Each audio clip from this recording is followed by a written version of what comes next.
শাপলা প্রতীক ইস্যুতে মুখোমুখি অবস্থানে নির্বাচন কমিশন ও জাতীয় নাগরিক পার্টি। এদিকে প্রতীক থাকায় চাপ জানিয়ে দিয়েছিলেও বৃহস্পতিবার শাপলা কলি প্রতীক যুক্ত করে প্রজ্ঞাপন জারি করেছে নির্বাচন কমিশন। তবে শাপলা কলি নয়, শাপলা নিয়ে যে কোনো মূল্যে নির্বাচন করতে চায় এনসিপি।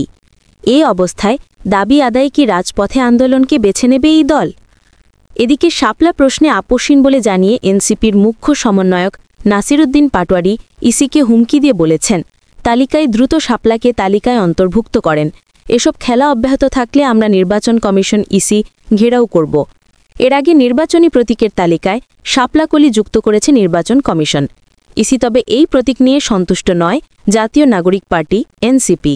তাৎক্ষণিক প্রতিক্রিয়ায় এনসিপির যুগ্ম সদস্য সচিব জহিরুল ইসলাম মুসা বলেন, এখনও প্রতীক বরাদ্দ দেওয়া হয়নি, কিন্তু আমাদের শাপলা প্রতীক দিতে হবে।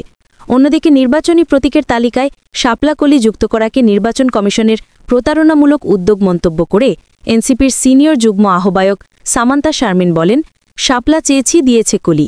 এমন একটা পরিবেশ দাঁড় করানো হচ্ছে যেখানে আমরা মানসিক চাপে পড়ছি।